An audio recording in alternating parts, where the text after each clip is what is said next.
Hi, Dan Pickard. I work for the Aquatic Bioassessment Lab here in California. And we got the opportunity to, pretty unique opportunity to do some work out on Santa Rosa Island, Channel Islands National Park. So today I'm going to kind of talk about that, and it ties in with the whole non-perennial, looking at non-perennial systems. So this work was done as part of the National Park Survey's inventory and monitoring program. And specifically, we're looking at the Mediterranean area. So Channel Islands National Park and Santa Monica Mountains area. So the National Park Service, SWRCB, ROPI, and ourselves did this work. So the goal of this work was to establish monitoring and ambient assessment of aquatic resources in a remote, arid environment using bioassessment. So we're looking at BMIs, and we're looking at specifically cranium. So go over a little bit of sampling design for you. The monitoring is going to alternate between the Channel Islands National Park and specifically Santa Rosa Island, and then back on the mainland in the Santa Monica Mountains. And the design is to do this, spend 3 years in each of those areas and do the monitoring. So in 2017 and 2018, we did 30 randomly selected sites on Santa Rosa Island. All 30 were assessed using CRAM, and then we did a subset of those for bioassessment using the BMI. Just to give you an idea, if you don't know where Channel Islands are in the area that we're studying. So here's Santa Rosa Island, Channel Islands National Park, this whole area. And then the Santa Monica Mountains area is just north of Malibu. So those are the two areas that we're going to alternate our sampling. So a little bit about Santa Rosa Island itself. 83 square miles about. It's 26 miles from the coast. It's almost 16,000 feet in elevation at its highest point. So it's a very vertical landscape.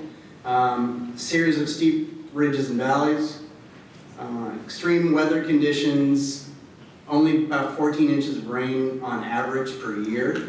Some years are very much less than that. And it's often that you can have 40-mile-an-hour winds day and night for 4 days straight out on islands. It's a very interesting place to work. There really are no paved roads at all. And then one of the really big questions that we had is Santa Rosa Island has this long history of grazing.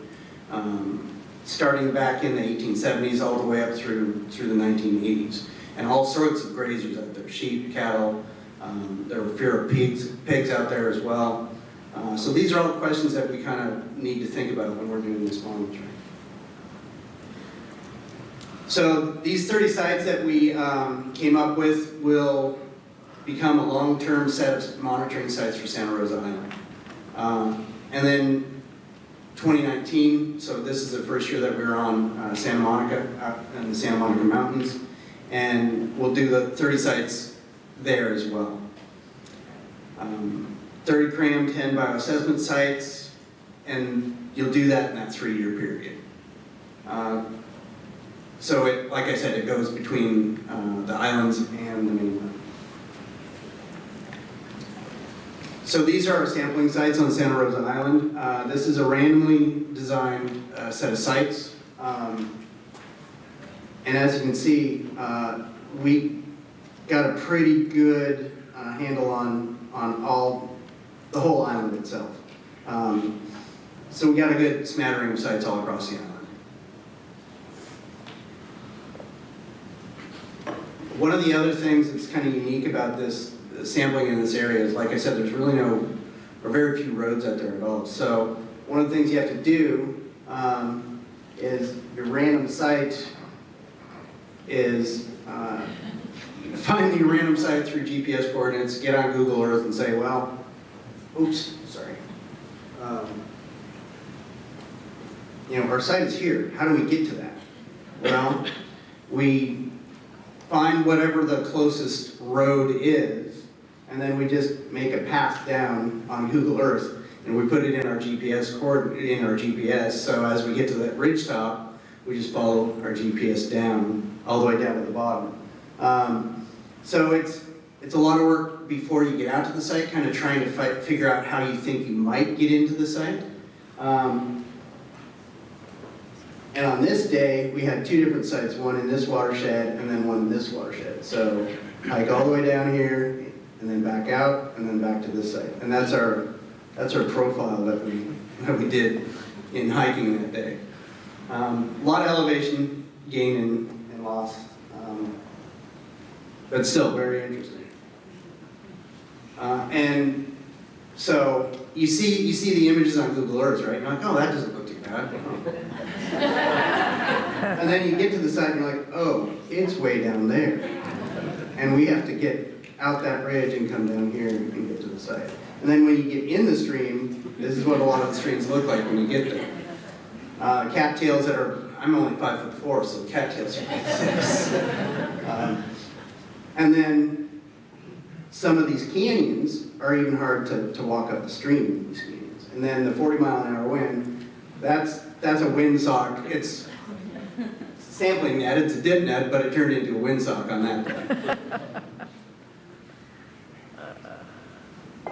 So methodology, the two different methods we use, the first one is CRAM. I'll just do a little bit of background about CRAM. It's cost effective, it's scientifically defensible. We've been doing it now for 10, 15 years, roughly.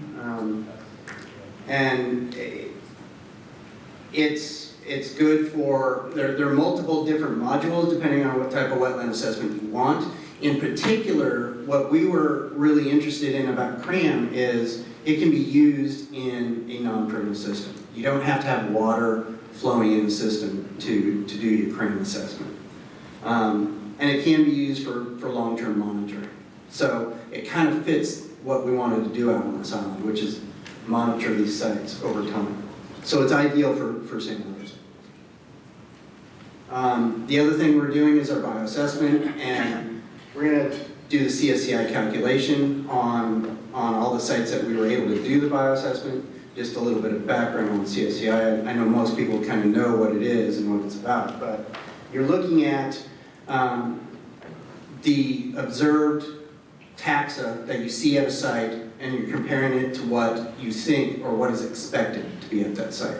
And it gives you a score close to 1, or based on 1. So the closer you are to 1, the closer it is to what you would expect to be there. Not necessarily reference conditions. A lot of people kind of confuse that. It's what you would expect to be there. One of the other things we did along with our bioassessment protocol, the swamp bioassessment protocol, is you do in-stream assessment and riparian habitat assessment. So we did that as well, and the results of that, just a couple of the metrics that come out. Percent vulnerable banks, 70%, slow habitat, 74. Very small amount of riffle habitat in here. Not much diversity of flow habitats. Lots of sands and fines. And a large amount of coarse particulate organic matter. Now, in a lot of systems, that comes from leaf litter input. In these systems, it's almost exclusively from that typha that you saw growing up over our heads. And these are all kind of indicative of grazing effects, possibly. One of the other, I'll get to that in a second. Results of the CRAM score, the average score was 74. The range of scores was between 60 and 84. 9 of these sites on the island scored intact, and that threshold, I believe, is 72, right? Yeah. So anything scoring higher than 72 is our threshold. And CRAM uses 4 different sub-metrics to make the overall score. So buffer and landscape metric, hydrology metric, physical structure, and biotic structure. So all of these sites were on Santa Rosa Island, in the middle of nowhere. The buffer and landscape metrics were all really high because there is no human influence out on these islands. And the hydrology metrics were also very good too, because there's connectivity in all these systems. So humans haven't gone over there and made dams in the watersheds or anything like that. So those metrics all scored high on the CRAM stuff. But the physical structure of the stream itself and the biotic structure were the things that were bringing the CRAM scores down. Just a couple examples of our sites here. Cherry Canyon is our highest scoring site. This is on the eastern side, the leeward side of the island, where lots of trees are still growing. This one was a dry channel.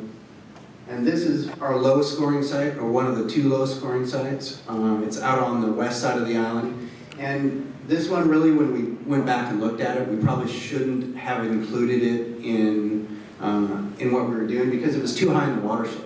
Really, it's at the very upper end of the watershed. There's really no defined channel, grass all throughout the whole channel. So that's one that we probably shouldn't have done, but it was one of the lower scores. At least for this module of CRAM. There are other CRAM modules that have been established since then, and Rafi, it's the episodic module. So when we go back, if we do this site again, we will probably do the different CRAM module, the episodic CRAM module. 2 other sites. So this one scored an 82. It was one of the nicer sites for CRAM, and 70 on Trap Canyon here. Again, just kind of showing the different things going on the island. One of the neatest things that we saw, so we did CRAM on 30 sites. Only 10 of them, not all, we did 10 bioassessment sites, but some of those sites that we did CRAM on, they had water in it. We just didn't sample for bugs, just from a cost standpoint. But we did look at, okay, how well does CRAM work in a site where there is water versus where there isn't? So dry versus wetted sites. And as you can see here, there really is no difference between whether or not a site was wet or dry as far as the results of CRAM, which is huge for us because it's one of the tools that we want to use to assess non-perennial sites. And that's kind of what this whole series of talks is about, is non-perennial sites. So, one of the other questions we had, at least as far as what the national parks want to know, is, okay, so we're assessing stream conditions on Santa Rosa Island. What does it look like? Well, this is kind of what it looks like. So, here's our Santa Rosa stuff here. South coast undeveloped, and then the rest of kind of everything else in Southern California.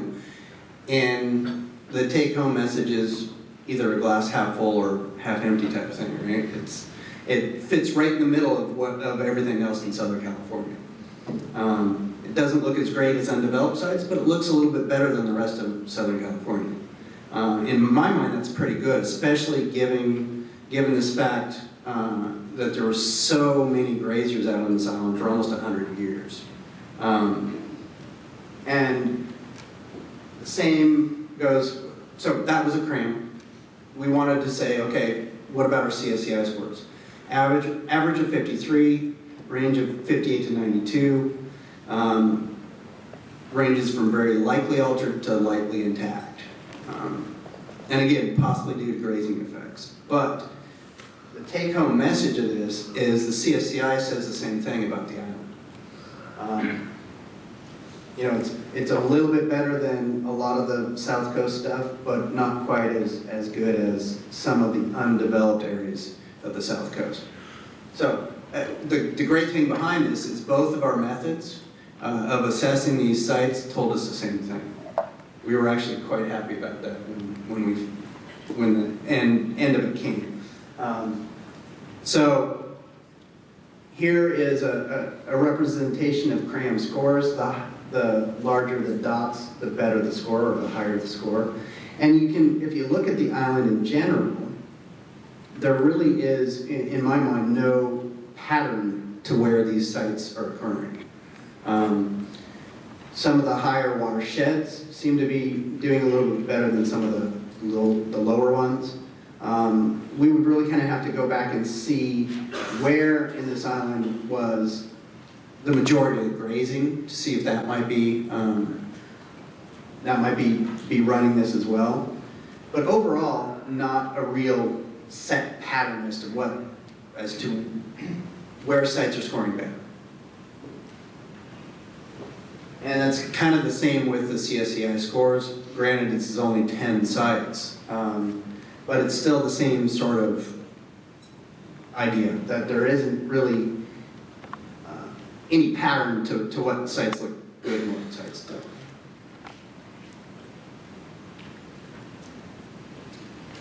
So our conclusions: we have found a way to assess aquatic resources in a remote arid environment. The tools we have, which is the bioassessment and CRAM, work well and are both complementary. And that, again, I think is one of the best take-home messages of this particular work. Both showed that sites on Santa Rosa are comparable to, but slightly worse than undeveloped sites on the mainland. CRAM, again, especially for this talk in this session right here, CRAM showed no difference between wet and dry sites, so it is a tool that works. And perhaps the newest ephemeral stream protocol, which you're talking about, would work better on some of these sites. One more conclusion slide. So we have established this long-term framework for monitoring both on the Channel Islands and Santa Monica Mountains. So we will be able to track future changes going.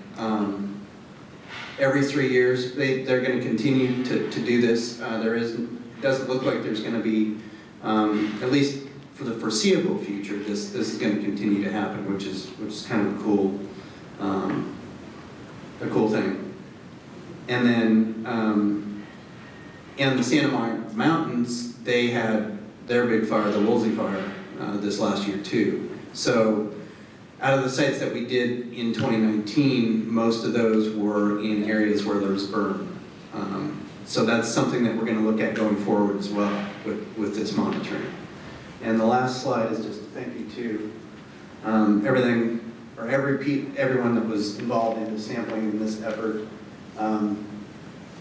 Again, it's a really good example of collaborative effort, how different agencies can come together and get some questions answered and some stuff done. So thank you for your attention, and I'll answer any questions. Do you have a sense of when the grazers were expatriated or exterminated or whatever? Well, so they kind of removed them in waves. It's really a very interesting history because the Vickers and Vale ranch was the last one that was on the island, and they had some grazers out there up until the 1980s. But most of them were off of there by the 60s or 70s, at least the big ones. There's like 100,000 head of sheep there in the early 1900s. And then it was cattle after that. So it's all these kind of cumulative effects. Dan, thanks for that. That was a great presentation. I had a quick question. If you saw any relationships between your CRAM scores and your CSCI scores? No, not really. With only 10 CSCI scores, it's a little bit hard to try to figure out. But it didn't the highest CRAM score wasn't necessarily at the highest CSCI score, which is always something in my mind, I want to know why. So the high scores weren't at the best site, or let me back up. The highest CRAM and CSCI scores didn't necessarily go together. Neither did the lowest CRAM and CSCI scores. So something that we're going to have to look into a little bit more. Question over there? I'm wondering, and you may not know the answer to this, but I'm wondering how the National Park Service is going to use the results in their land management for the island, if at all. That's actually a really good question, Chad. I'm not sure how they're going to use it, to tell you the truth.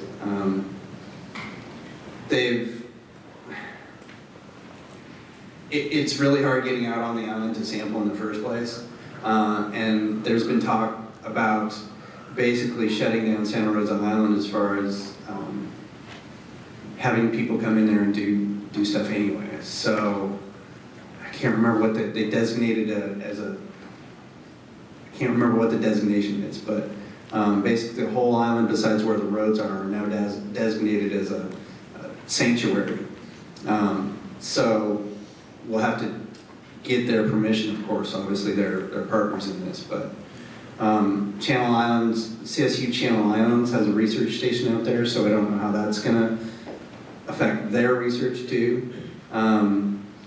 They seem pretty pleased with the work that we did out there. Again, it's kind of a glass half full or half empty sort of a thing. I think they are just using it to monitor their lands. There's really no, they're not going to take any steps to make things better, as far as I know. They're just kind of letting it be. I don't know if that answered your question or not, Jim. Oh, great, Jim, you're going to answer me a question? Well, we have plenty of time. I'm just kind of curious, well, two things. Is Park Service doing any, physical habitat restoration? No. No, they're just going to leave it. And two. Well, no, I take that back. They're trying to, they have an area up top at the very highest point of the island where the fog comes over, and they call it the rainforest, but it's more of where the fog comes over. And there's these big oaks up there that catch the fog and make their own little unique habitat from the dripping of the fog. So they're trying to get more of those oaks. Soledad Oaks is the name of the area. So they're trying to get more of those to grow because that's really high up where there's a lot of erosion going on. So that's one of the ways that they're trying to do that. But that's not necessarily national parks. I think that's CSU Channel Islands that's doing most of that work.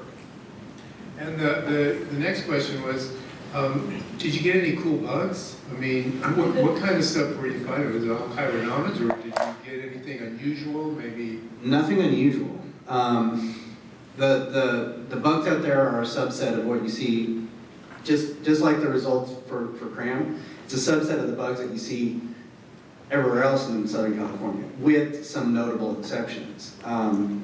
There's not much in the way of trichoptera out there at all, one or two different types. So the fauna is actually really, it's pretty depauperate as far as the bug fauna out there. And that's kind of a question that we're going to look at going forward too. It's like, well, why aren't we seeing, and is that the reason why, let me take a step back. So it's an island, and you think of island biogeography and what's happening out there. Is it so far away? Is it because it's an island that the taxa aren't there and is making the CSCI scores go down? Is that why the CSCI scores are lower? Or is it really because of these grazing effects? And that's something that we haven't quite teased out yet. But we do know, looking at historic data, Cooper et al. Did a bunch of stuff out there before, that they've never seen some of these organisms that you might expect from the CSCI. So it's something we have to look at a little bit more.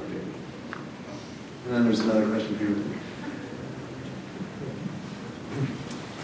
Thank you. You mentioned recovery from grazing in your conclusion, and I wanted to know what you meant by that. And I'll just elaborate just a little bit. In ecology, it's assumed that we reach a climax of vegetation, and most of our grazing allotments are monitored by different methods based on that.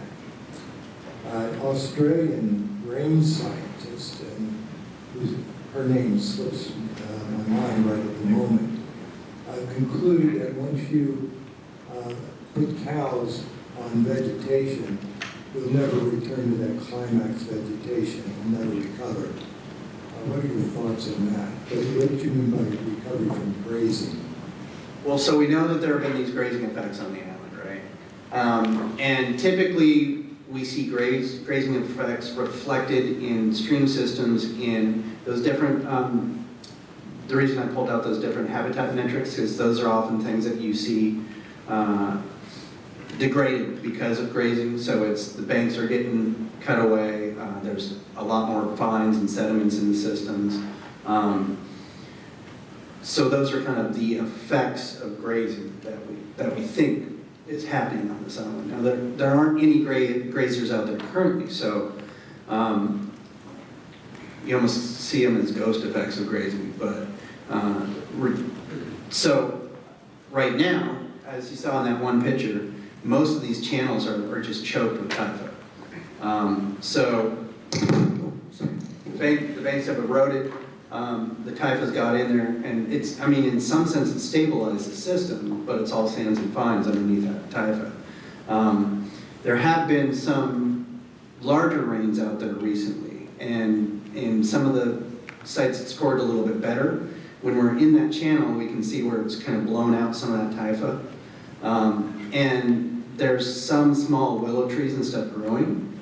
Now, there wasn't enough of those trees growing to make it a layer in cram. I don't know how much you know about cram, but you have to have enough of a certain vegetation type to make it a layer in cram and to score it. So we saw trees starting in some of these areas, but it wasn't enough to actually score in the cram system. So those are kind of what I was talking about is coming back from grazing. So we did see some areas where there were other vegetation, rooted trees, things like that starting. So moving forward, you go back to the same site, you do cram on it again, maybe in 6 years, those trees are going to be tall enough to actually score as a layer in cram. So those scores will come up. Does that make sense? Yes. Anything else? How are we doing on time? Nothing else? Thank you for your time. Appreciate it.